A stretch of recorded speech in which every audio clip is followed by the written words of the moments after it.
The story of the Bugatti Chiron is not just about creating a car, it is about rewriting the very definition of speed, luxury, and engineering brilliance.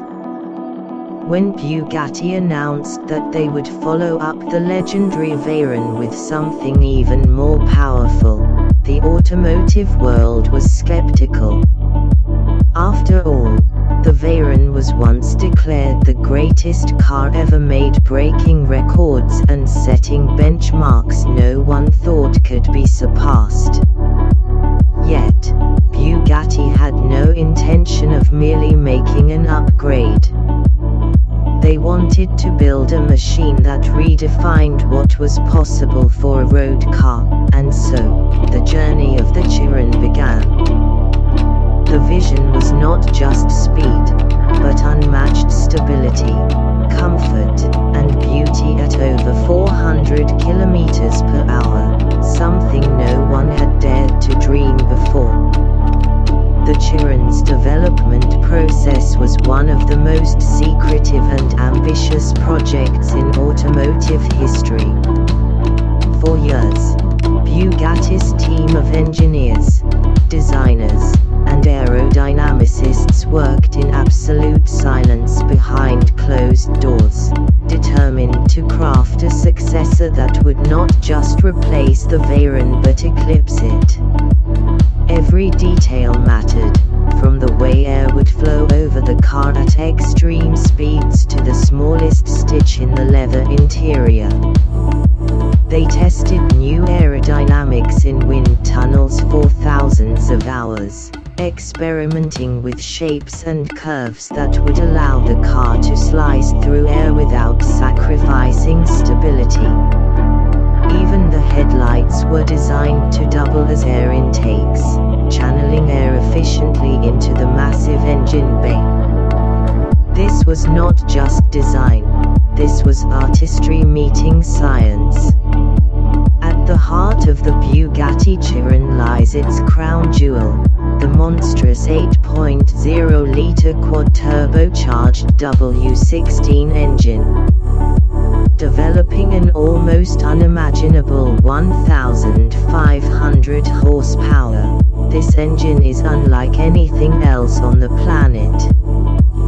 To put it simply, it is two V8s fused together in perfect harmony, an engineering marvel that produces raw, relentless power. But creating an engine capable of propelling a car to over 400 km per hour was not enough. Bugatti needed reliability. They tested this engine endlessly, pushing it to its limits in extreme conditions, from the frozen Arctic to the scorching heat of deserts. Each component was engineered to withstand forces most cars will never experience. The turbos were redesigned to eliminate lag, while the cooling system was reinvented to manage the unimaginable heat. With 10 radiators, the Chiron can keep its monstrous engine at optimum performance even under extreme loads. Power without control is useless, and Bugatti knew this well. That is why the Chiron's transmission system was another masterpiece in itself. The 7-speed dual-clutch gearbox was designed to handle torque levels that would shred normal systems into pieces. The all-wheel drive system was tuned to deliver power seamlessly to all four wheels, ensuring not only maximum grip but also effortless handling, whether you were cruising at low speeds or launching the car past 300 km per hour. Bugatti's challenge was not only to create a fast car but to create a car that felt safe, stable, and usable even at speeds no human should experience.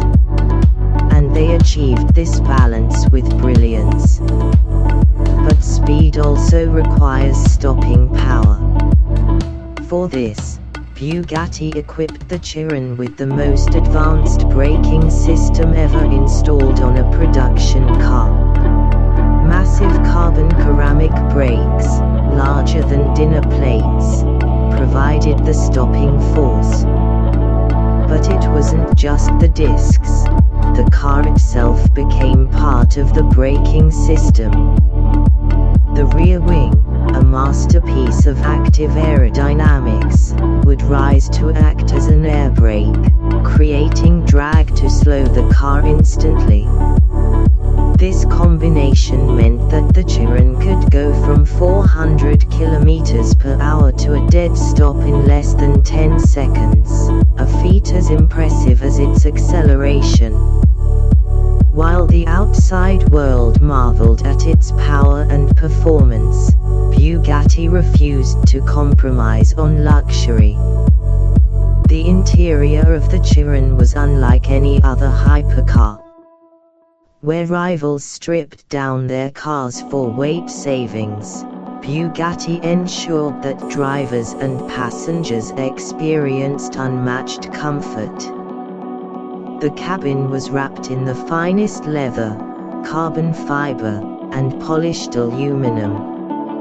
Every button, every surface, was meticulously designed to deliver a sense of timeless elegance. The driving experience was not just about speed, but about feeling like royalty traveling at the edge of human possibility. Unlike other hypercars, the Chiron was not intimidating to drive. It was smooth, comfortable, and surprisingly usable for everyday journeys. This blend of performance and refinement made it truly unique. The Chiron was also a technological marvel when it came to aerodynamics. Its body wasn't just designed to look beautiful but to perform flawlessly at insane speeds. Active aerodynamics allowed the car to change its shape, lowering itself close to the ground during high-speed runs and raising for comfort during city driving. The rear wing constantly adjusted to provide either downforce or act as an air brake when needed. This adaptability ensured that the Chiron was not only fast in a straight line but also incredibly stable and safe. When Bugatti finally revealed the Chiron to the world in 2016, it was clear that history had been rewritten. The car wasn't just faster than the Veyron, it was smarter, more refined, and infinitely more capable. It smashed the boundaries of what a road car could achieve, and even though its top speed was electronically limited to 420 km per hour for safety, everyone knew it was capable of much more. And in 2019, Bugatti proved it by becoming the first manufacturer to break the 300 miles per hour barrier, with a modified Chiron hitting 304.77 miles per hour. It was a record that shook the automotive industry to its core. But for Bugatti, the Chiron was more than just numbers. It was a symbol of perfection, of pushing boundaries and refusing to accept limitations. It showed that when passion meets engineering brilliance, the impossible becomes possible. Only 500 Chirons would ever be built, each one a masterpiece, each one a part of history. And for those lucky enough to own one, it wasn't just about driving a car, it was about owning a piece of human achievement. Now, with the introduction of the new Bugatti Tourbillon, the brand once again pushes the envelope further, blending electrification with raw power, moving into the next era of hypercars. The Chiron may have closed its chapter, but its legacy remains immortal, a reminder that sometimes, human ambition truly has no limits. Fastest production car. The brief basically had one line: do everything remarkably better than in previous time. When the project begins, the target is clear, but the path is not. If you start a car project like this where you really go to the border of physics, if you would know everything right away, then it would be easy, but this is not the case. The team's first major decision cuts right to the heart of the matter. To hit a new top speed, they need a brand new engine. There was a lot of speculation in the market whether it will be an electric car or maybe a hybrid, or will it be a combustion engine supercar again. Engineers decide that the best course of action is to build upon the Veyron-famed W16 power plant. The biggest one is a requirement to improves the horsepower. Upping the ante has been a hallmark of the automotive industry since the beginning. The saga starts in 1886 when German inventor Carl Benz builds a single-cylinder motor which has less than 1 horsepower onto a 3-wheeled carriage. 2 decades later, in 1908, Henry Ford puts the world on wheels when he introduces the Model T. The machine transforms society with just 22 horsepower. 47 years later, the first production car with a 300 horsepower motor arrives, yet it will take another half a century before the introduction of the Veyron more than triples the number. Around the world you can find a lot of supercars that have strong engines that are powerful and drive very good. To have a unique design, a piece of automotive art. This is the challenge. By 2010 the car world is a very different place. At the dawn of the decade, over 50 different production cars now offer more than 400 horsepower. Almost 60 models come standard with 500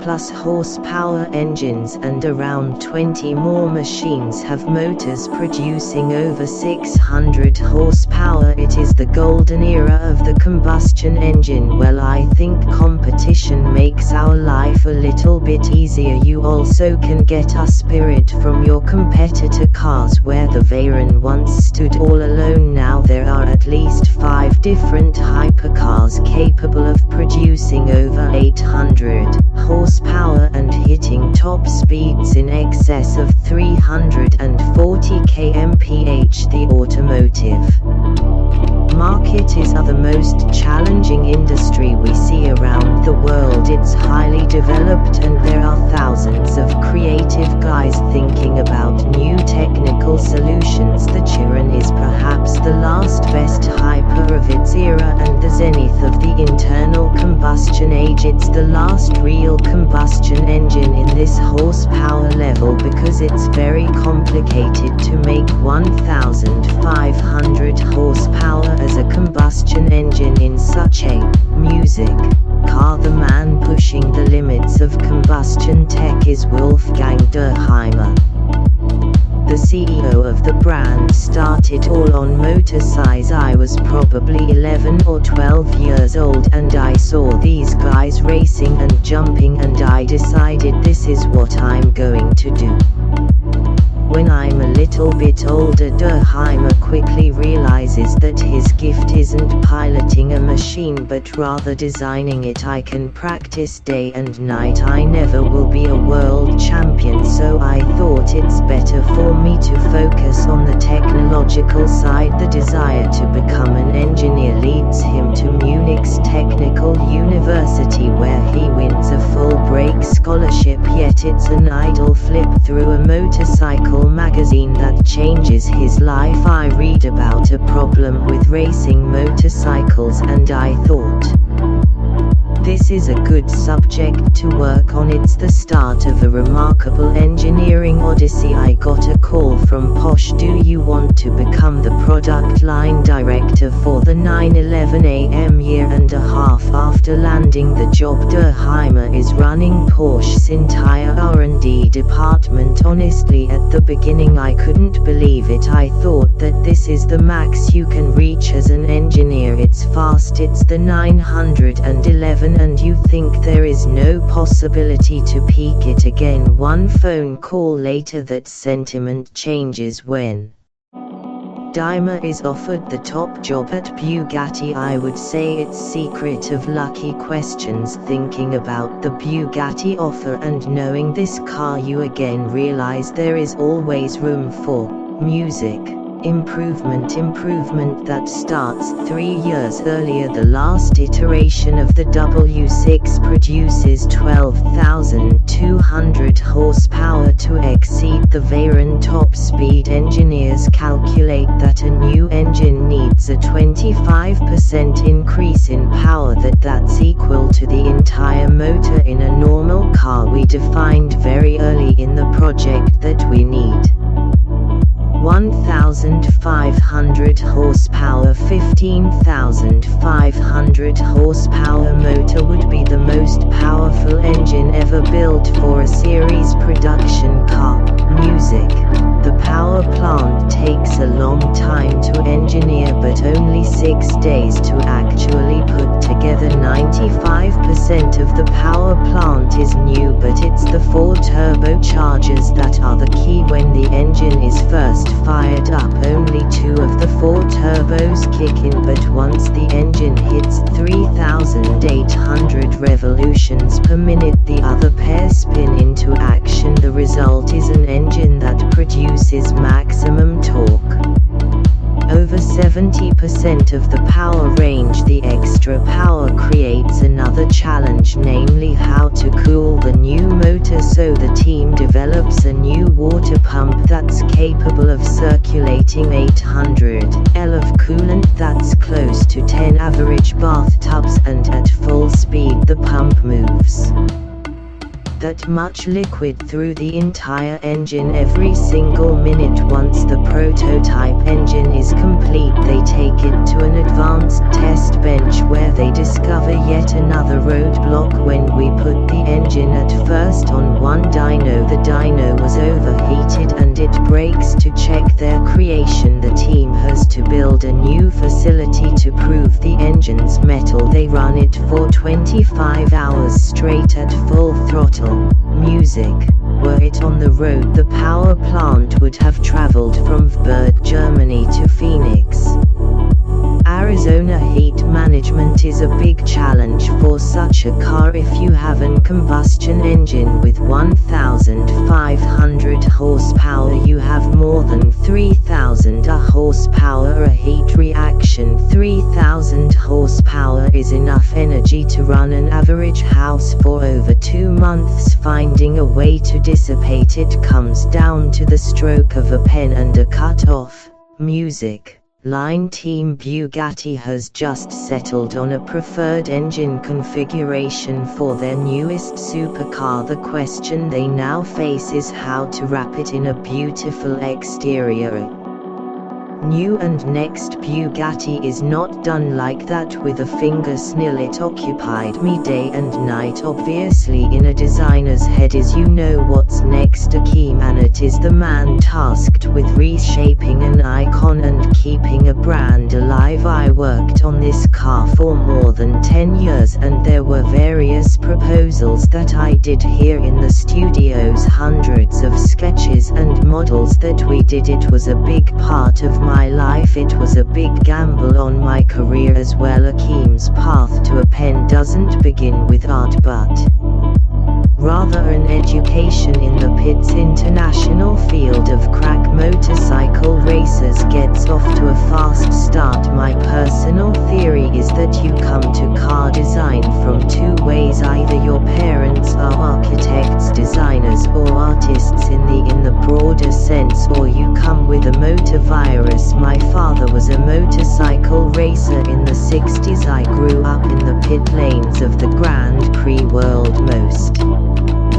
car design is intended to help sell the machine. Inside the Bugatti design studio, the focus is a bit different. It has to be when you're defining machine intended to blast well past a 400 km/h barrier. Everything starts with a lot of thinking, but the thoughts are best expressed by sketch work. Once the team defines the car on paper, it's time to move it into the digital world. So I think we started with the negative flicks, right? Eventually you still need to touch and feel the machine, so an artisan sculptor creates a full-size clay model. Each panel is lovingly and painstakingly worked until it's perfect. The artistic lines need to look good, but it's the path air travels around the machine that's critical. For a car to go over 400 km/h, you need to carefully consider the aerodynamic flow around and through the car. Funneling clean air sounds easy, but it's not. As a vehicle is pushed forward, it creates turbulence. The more unsettled the air becomes, the less energy it contains, and the W16 power plant needs a massive amount of high-energy air, so the team turns to Billionaire, one of the most famous names in motorsports. If you've ever watched the Indy 500, you've seen their dynamically tuned chassis in action. Here we are in the BIS wind tunnel. We test a 40% scale model, trying and understanding the aerodynamic behavior of the car. The engineering firm starts in 1972, and their early racing success crystallizes the notion that they can harness the wind. The wind tunnel has a fan which produces over 1,000 horsepower. This pushes the air towards the model, so tunnel can generate wind speeds up to 200 km/h. It's a far cry from the Chiron's eventual top speed, but fast enough to determine where the cleanest air lives. Inside the model we have a balance which measures the forces, and we have up to 250 pressure channels that we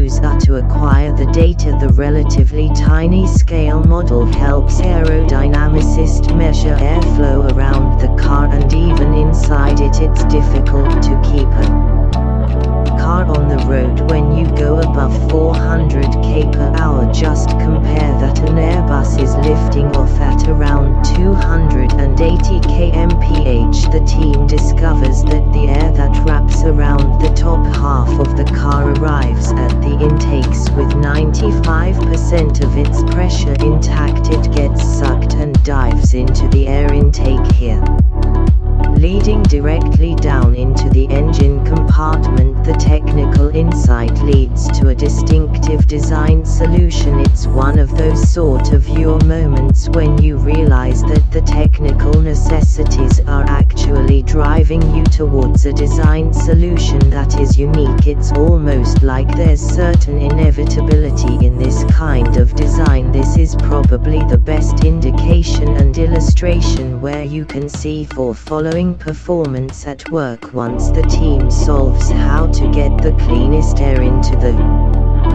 car, they face the next critical task: how to take it away. Once the engine is done with it, the quest to pull air out of the engine compartment leads to the striking Q-half rear music end. For the cut-off rear end is conceptually similar to placing your thumb over the end of a garden hose. When the water's turned on, as the surface area decreases, the pressure increases while also creating a vacuum in the remaining water supply. Applause.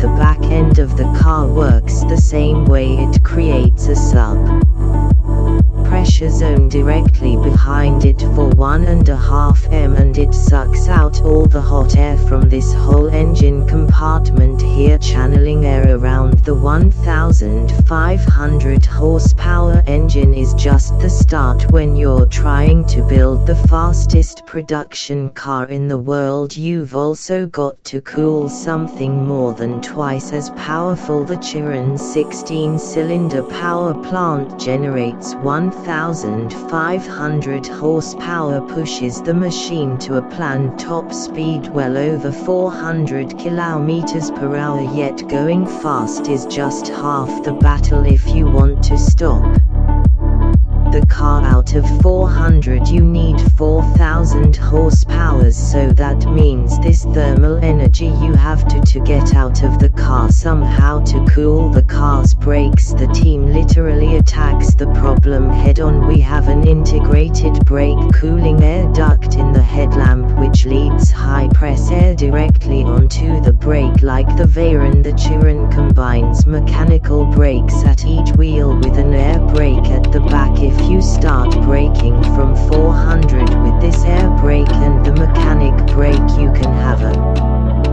deceleration up to almost 2g or twice the force of gravity. Is impressive, yet the power of the mechanical brake is even more surprising. The new brake is 3 times more powerful than the engine. All that power is tested inside of a brake. Applause.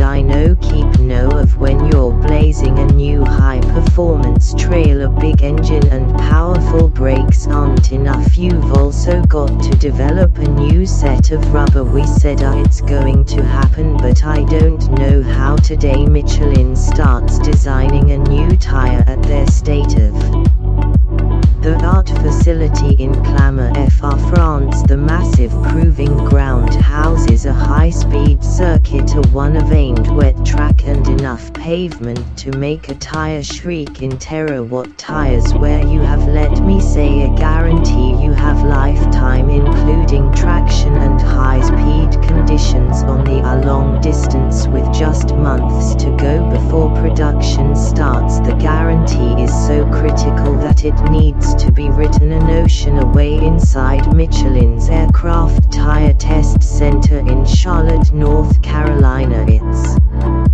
a very secret facility. It's the only facility to have tests in this extreme range, far beyond 400 km per hour. We are talking about beating our own speed record, so we have more force on the tires at this very high speed, above 430 km/h. A tire will experience over 3,000 times the force of gravity just inside its air valve. The Mitch used to design tires for racing like 24 hours of applause. The mile racing cars top out at around 340 km per hour. The new Chiron will be over 25% faster. It's why we have to go here in this facility, because the machine that we use to validate the tires for Lomo cannot run that fast. We have computer models and they show what we can do at this very high speed areas, but there's no experience because we are the first who are doing this. Calibrating the digital realm with the real one comes down to one of the most powerful tire dynos in the world. Music. We are not far away from start of production. I could see that the tire is really capable to go for this speed. This is very confident for me as the start of production looms. The brand's future success on the track might very well hinge on a combination of science and nature. Applause.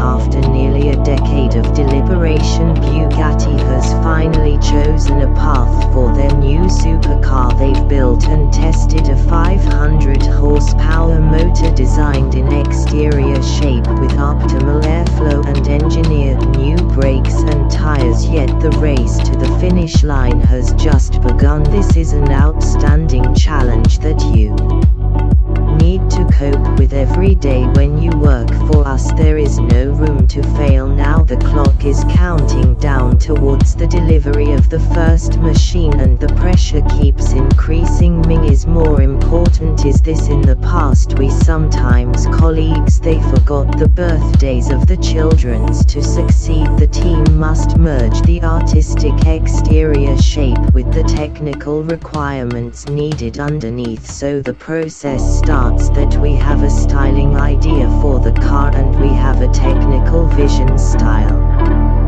and tech collide back inside Billionaire Automobile, where they use a very earthly material to design a cutting-edge carbon fiber Monaco. As you can see here, there are a lot of engineers developing the Monaco. A Monaco is an automotive design technique where the exterior shell of the vehicle provides structural support. The process begins by merging the design department's 3D computer model with the lessons learned inside the wind tunnel. We focus on CAD, creating 3D geometries. We make simulation through FEA or finite element analysis is a computer tool that simulates real-world forces. So here we are evaluating all what is related to stiffness, safety and strength of the structural chassis. The evaluation starts on an individual screen but soon moves to a highly advanced virtual driving simulator where a pilot can test the car before it's ever been built. Collectively, the team does over 100,000 simulations. We are achieving really very strong numbers in time of stiffness. We are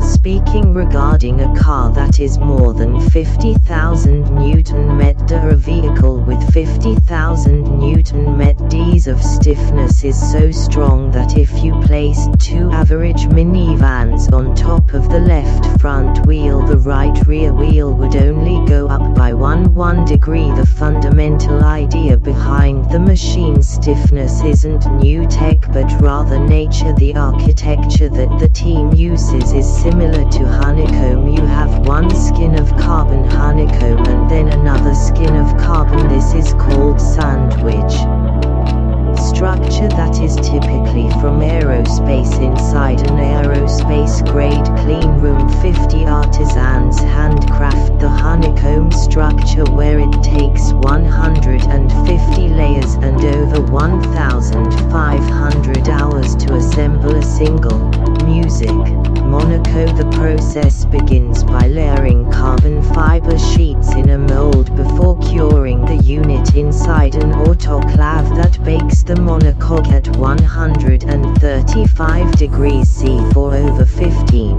music hours. Once the unit has cured, it's moved into a climate-controlled state-of-the-art milling machine where it will take an additional day to remove excess music material. Then they take yet another day and a half to scan the entire Monaco with an advanced laser to ensure that the chassis is dimensionally accurate. The finished Monaco weighs just 100 kilograms, and if all the carbon fibers were laid end to end, they would stretch from the Earth to the Moon 9 times. Time continues to tick as Bugatti engineers race to wrap up the development work on their first new machine in over a decade. Now it's time to step it up a notch and run the entire vehicle on a chassis.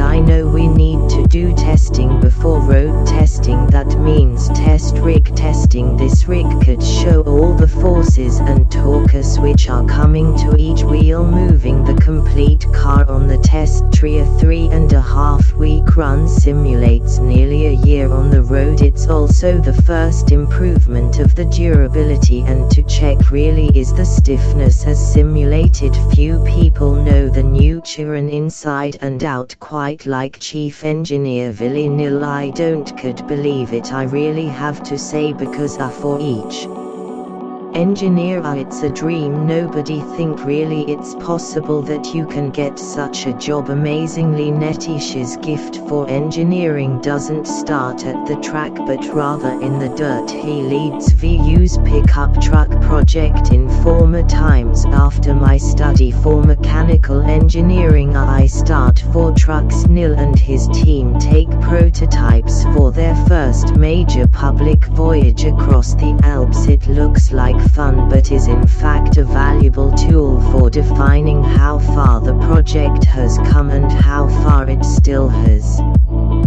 to go. I do a self-test now and then to evaluate the car yourself, to feel the reaction the car shows and what is the area where we still might need to improve. Next, the team takes the prototype to the famed Nardo circuit in Italy. Built in 1975, the course offers a unique 12.5-kilometer banked circle that's so large you can see it from space. In this then drive, I remember that we felt some reactions on the rear axle that I in particular didn't like too much. High speed mode every testing cycle, every couple of weeks I'm holding my breath that nothing major surface that will have us going back to the drawing board, because that would be pretty much a disaster right now. Preventing disasters doesn't just happen on a track. While some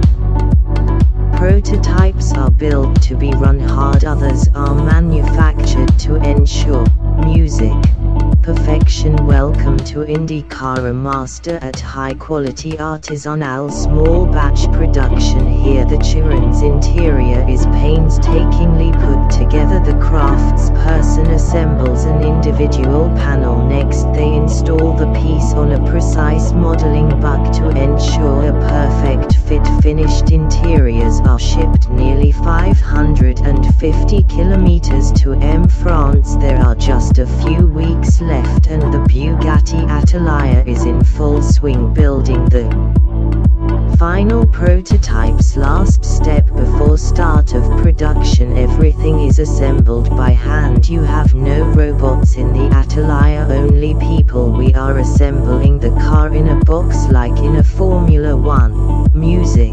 It takes 3 craftspeople to slide the motor into place. Music. And just 14 bolts connect the rear chassis to the occupant cell. When you produce a car who have a speed limit over 400 kilometers, every single process is critical. After 1 week a new machine is ready for its first run on a rolling road.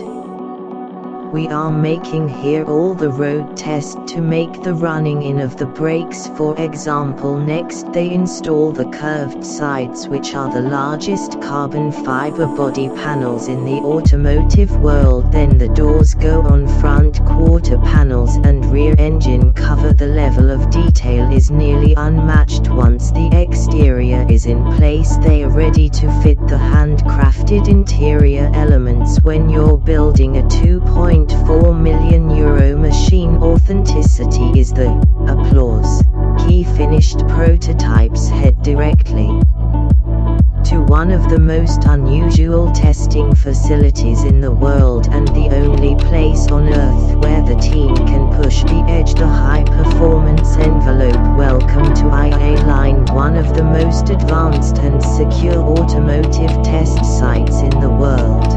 Music.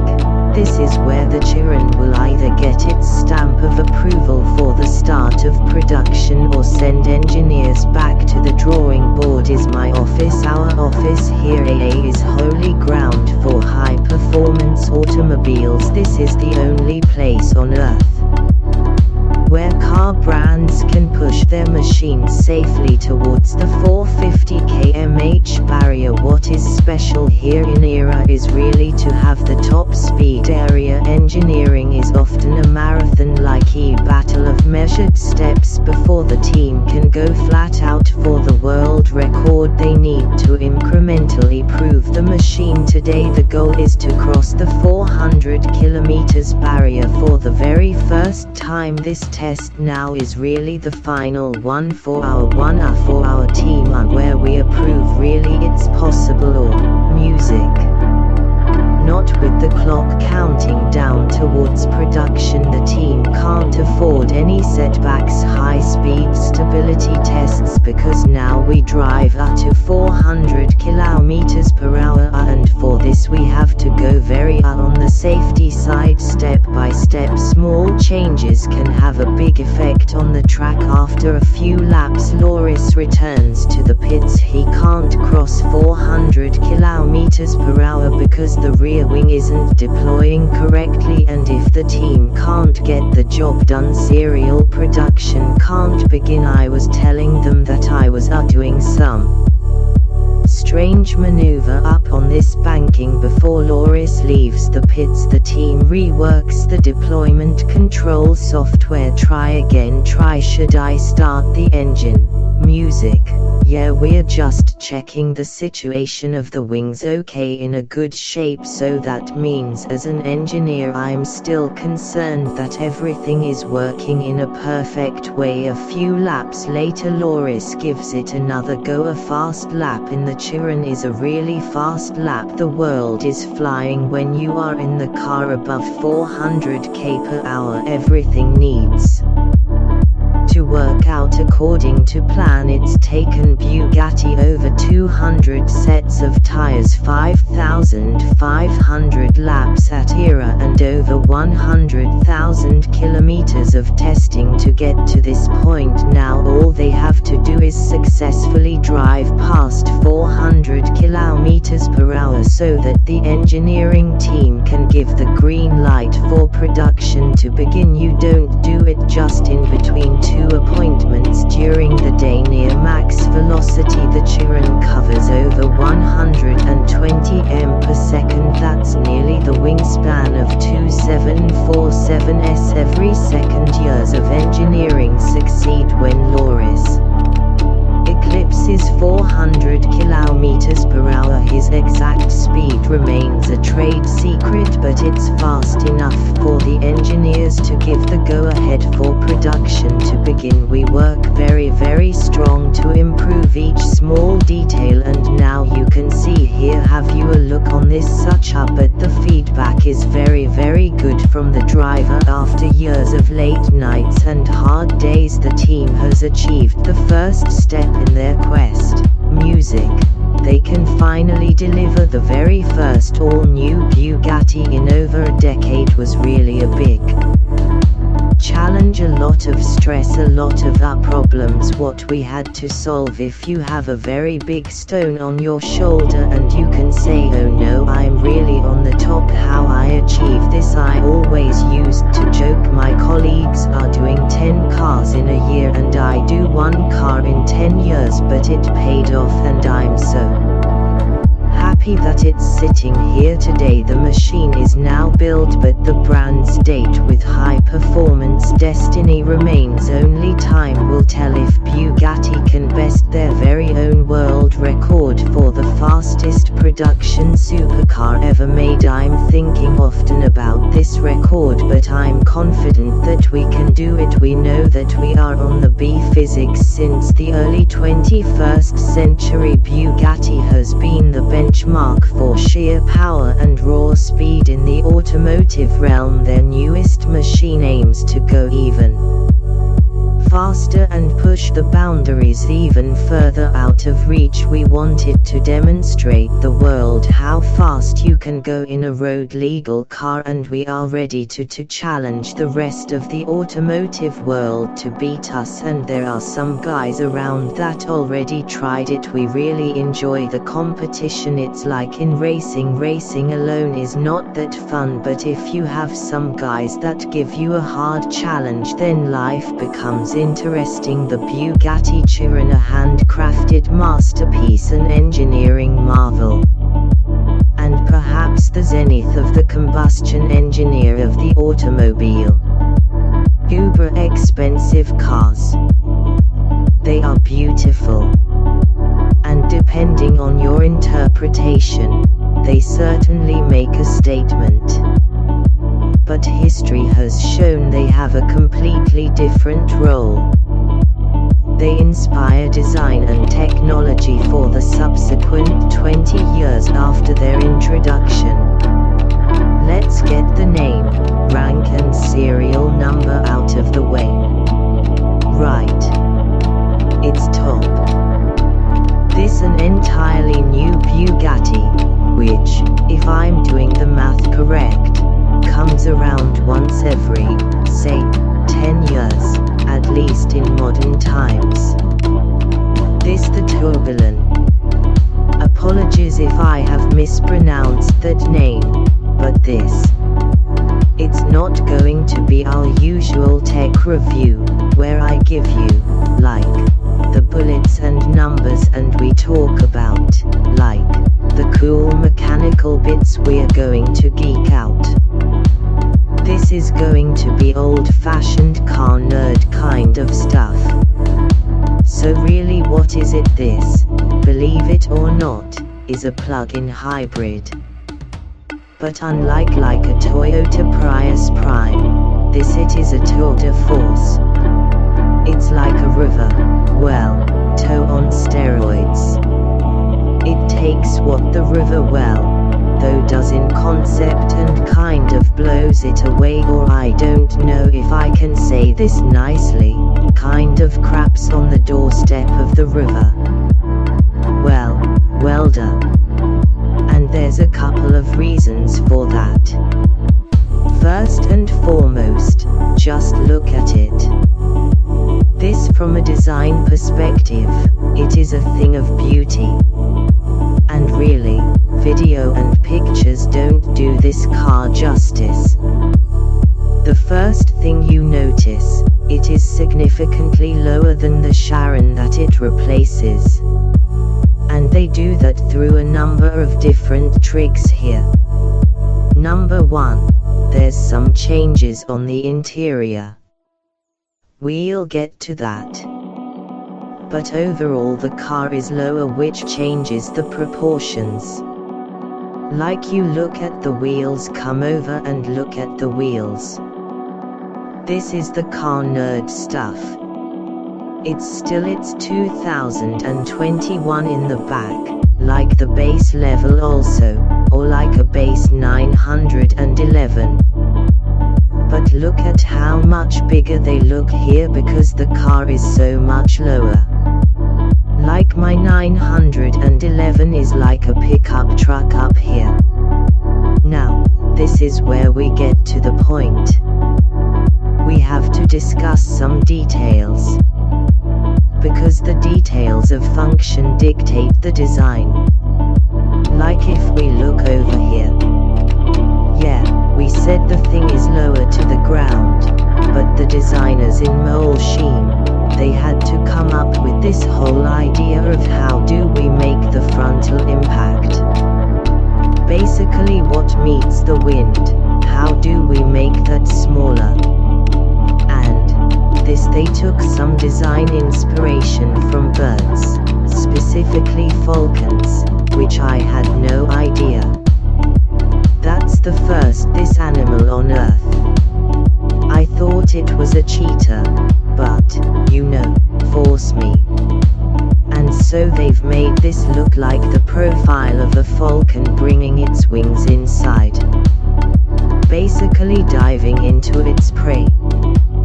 But then there's some details of, okay, how do we get to the body for this 236 miles an hour is the VMAX. However, that's if you have like the peasant's key. If you have the special key 276 miles an hour, that's where you have to have details of getting air around the car in a very specific way. The first thing is you got to keep the car on the ground, because this effectively will become a wing and could, pick itself up. So they have air going through the grille here. This doesn't cool the engine which is back there. All this does is come up through the body panels, carbon fiber, and then runs the air over the car, pushing the car down. So that's the downforce. Then how do you get the air to the V16, not the W16, the V16 in the back? We'll talk more about that later. You go through this vent underneath the headlamp which goes back into the V16. I mean, it's these kind of details that you can't help but nerd out about until you see the car in person. And then what we're talking about nerdy details, a carbon fiber windshield wiper, like all of this is carbon fiber, the structure of the vehicle. It's a carbon fiber tub, which we completely expect. Then the whole front layer, it's a separate carbon fiber piece. So now let's get back to the function impacting the form. We talked about the whole structure being carbon fiber. We talked about the body panels being carbon fiber. But it's still a plug-in hybrid, which means you have a 16-cylinder engine which is very long. And then you have a transmission which is longitudinally mounted. So not like that ever. Well, tell where it's like a mirror where they put a transverse to make it shorter. So this whole thing is here, which makes this a heavy car. Now this with fluids weighs the same as it ever will tow. And here's the punchline, that is like 3 or 4 pounds lighter than the Chiron, which doesn't have the second propulsion system. So how do they do that? Well, they make the body panels thinner because the entire structure is carbon fiber. And you can imagine this isn't like carbon fiber that was in an Alfa 4C. This carbon fiber is made of frankincense and myrrh because of the price of the car. So they can make the body panels thinner, which is one of the bits that contribute to the overall lower weight of the car. Well, how much does all this cost to get all this wonderful light weighting? I am deliberately waiting till the end of the episode to share that number with you. But of course, there has to be more light weighting to hide the entire weight of a second propulsion system. And that extends to the suspension. And as you can imagine, this has double wishbones. But how do they get to the double wishbones? They 3D print the aluminum double wishbones all the way around. Now this car, it's kind of like a China doll. It's a roller. This is a pre-production prototype. I would love to be able to take the wheel off and show you these pieces. Rather, I will have Brett runs post-production. Find something from Bugatti so you can see them. Because what I want to do is take them off the car and put them on my wall. And my hanger is art. This is where you have to excuse me. This is...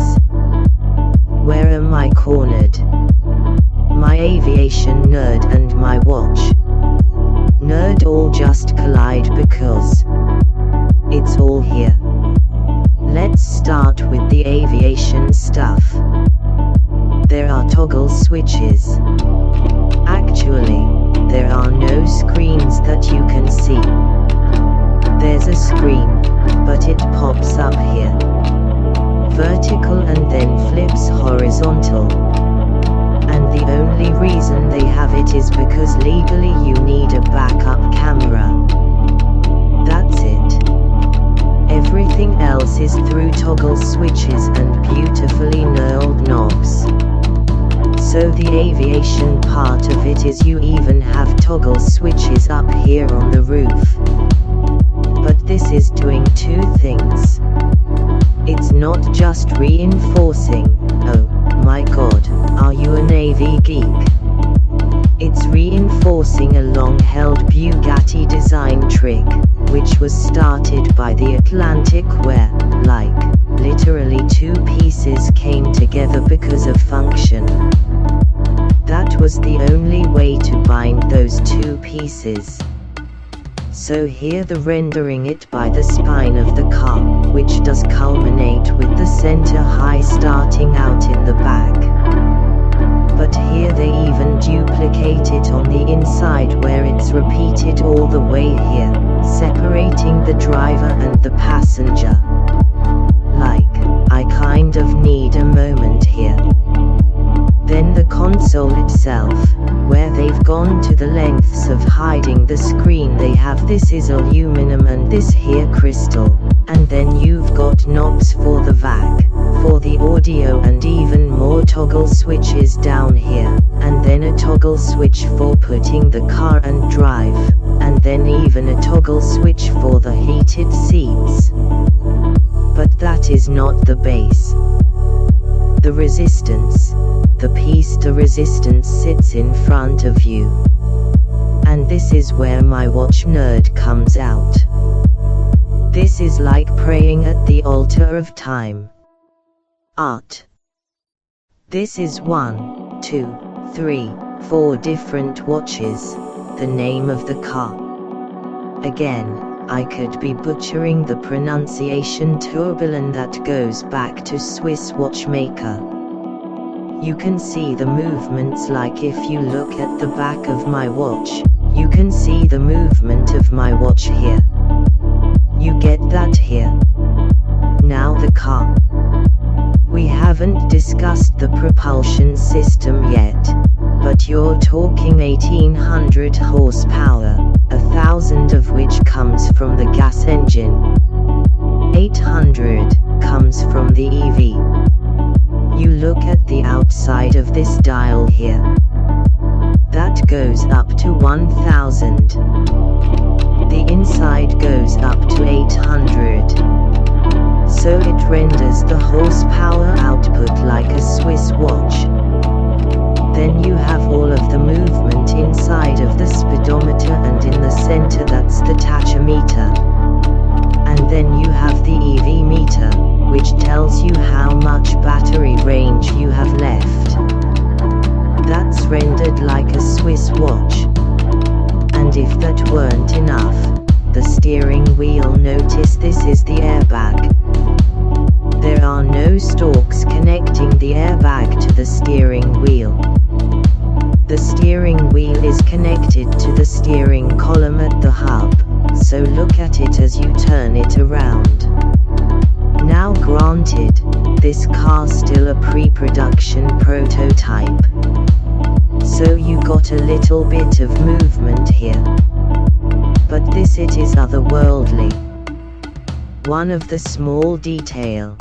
What do they make all of this out of? This is titanium. And believe it or not, there are rubies.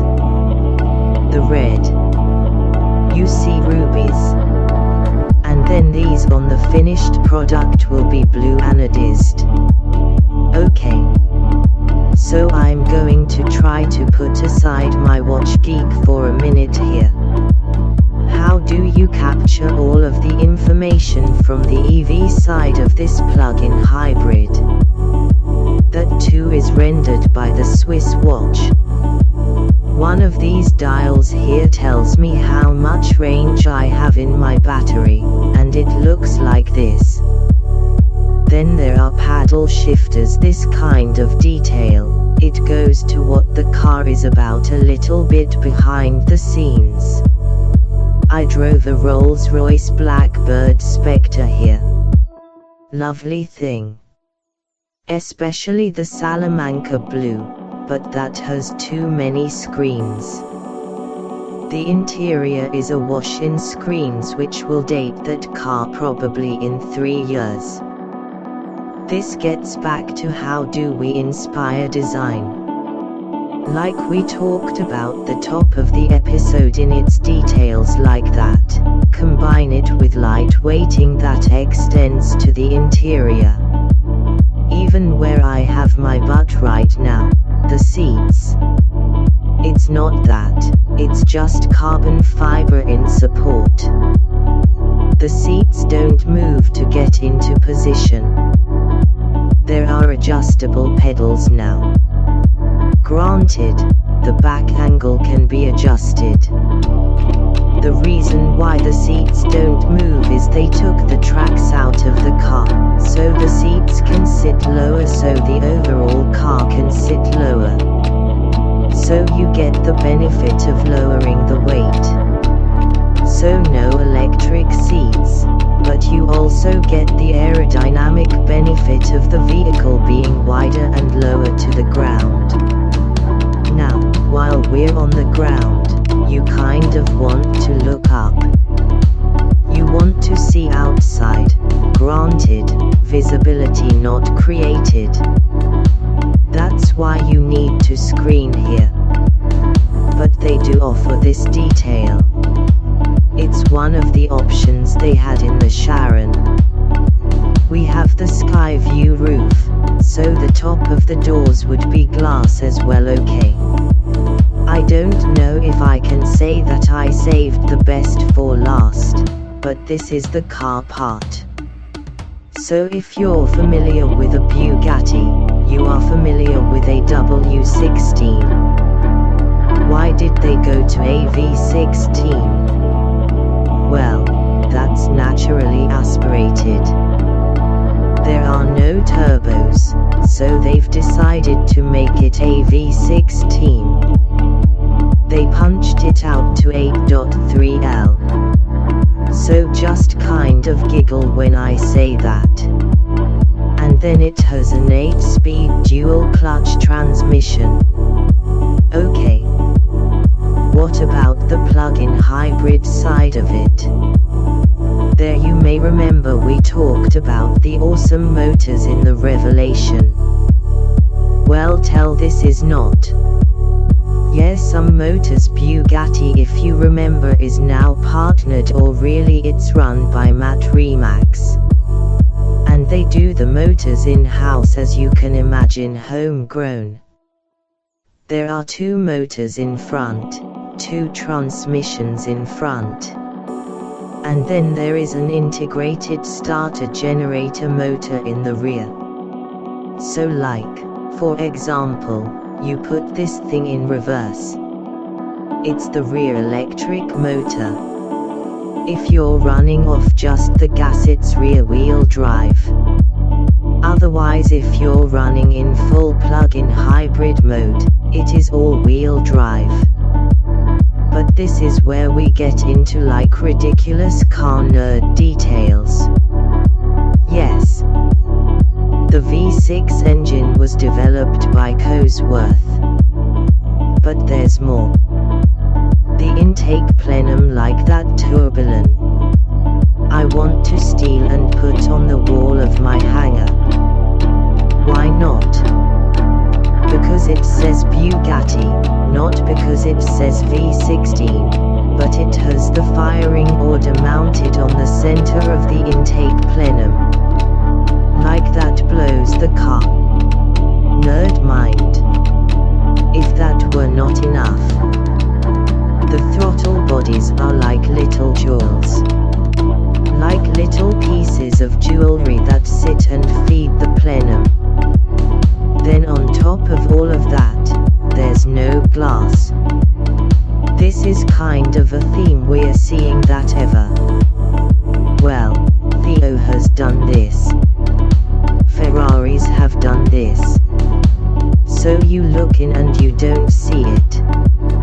You kind of see the depth. Now go into this one. It's not really a runner. This is a China doll.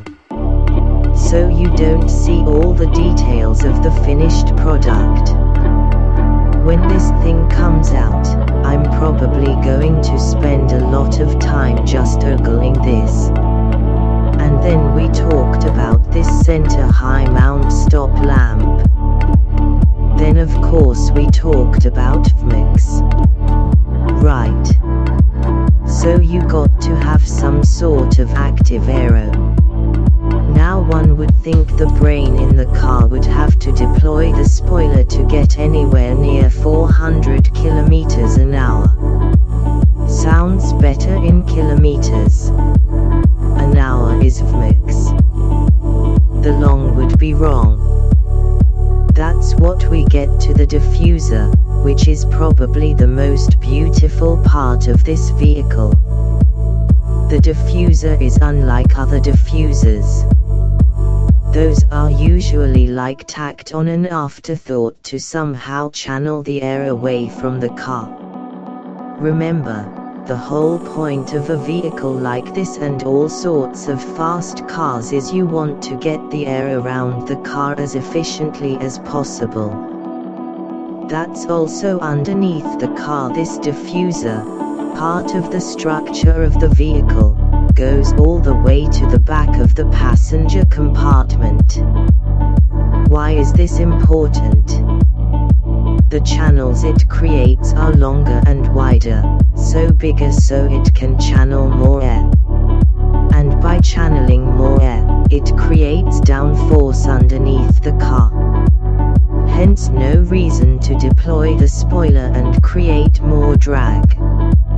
Like it's just like beyond mind-blowing. Some of the details here. Then we get into what I would say is a second piece de resistance. What you're looking at here, the design, I don't want to say the Chiron and the Varon weren't pretty. They were gorgeous. I'd say that the back end of the Chiron was better than the back end of the Varon. But this. Okay, I'm Greek, I get it. But this is one of the most beautiful butts I've ever seen. Now, from this angle, we get into full cornered mode because look at the width of the tire. But more importantly, look at how it's exposed. From what I understand, the chief designer of Bugatti races Porsches. But if you look at this, you can clearly tell he loves like all Lolas, and obviously the old GT4 is, because that's kind of what's going on here. But believe it or not, there is a way to make this look even cooler. There is a pure song package, a pure blood package. I'm probably butchering the pronunciation there, but what they do is they add like aero details, like flicks in the front or details over here on the active aero. But most importantly, you can change the exhaust here to dual quad exhaust. They can be finished in aluminum or black. But it is otherworldly. And so we arrive at that point, $4.6 million.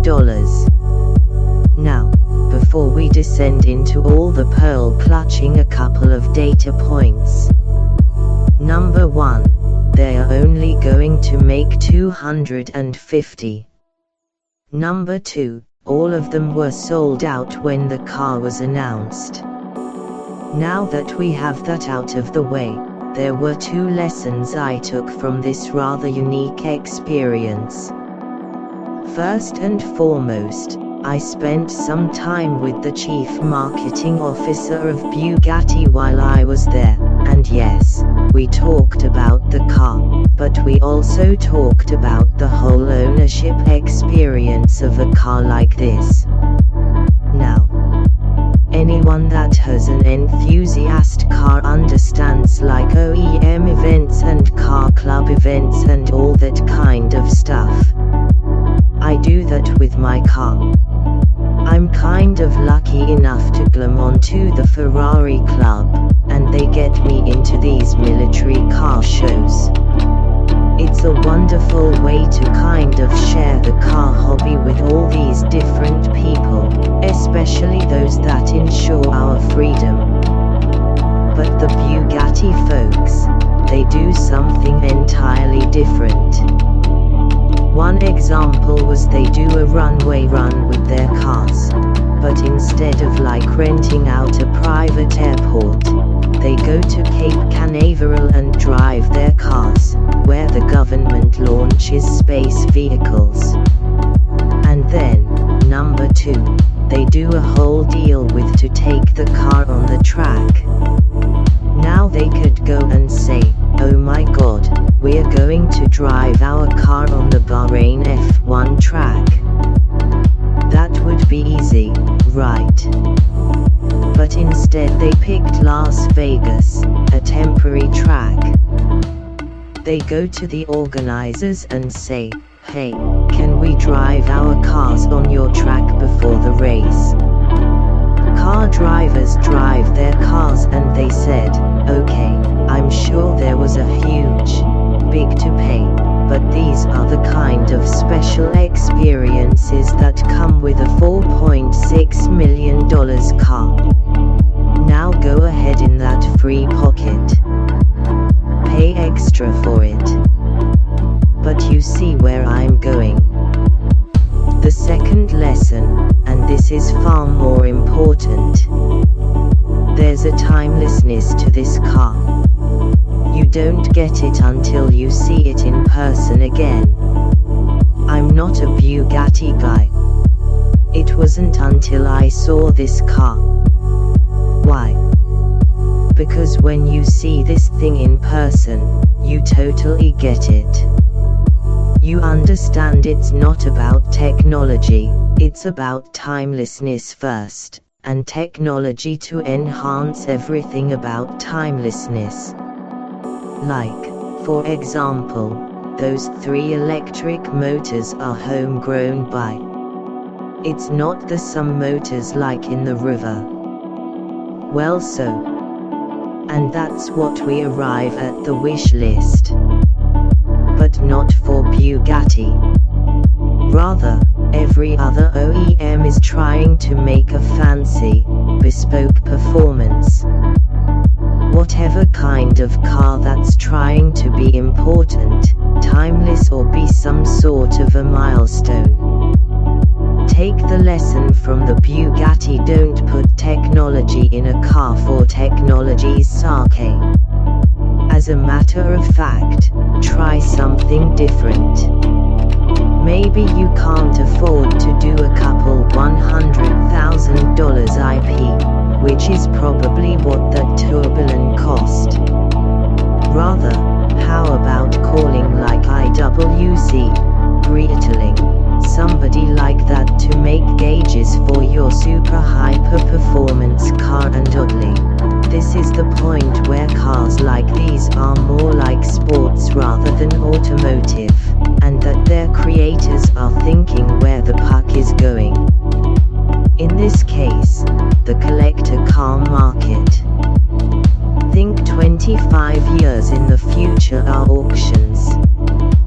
Gooding Christie's, you see something like this where they've actually put timelessness ahead of technology.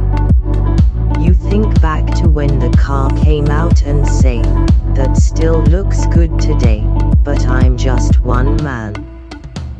This is the point of the episode. I turn around to you guys to opine in the comments below or via social media. Modal Man TV on Word, Modal Man TV on Word, Facebook, Twitter and Instagram. And with that, I would highly suggest you check out our Lamborghini. You'll have a well-to episode to understand where the technology works there and where it somewhat falls down. Till I see you in the next episode. Be better.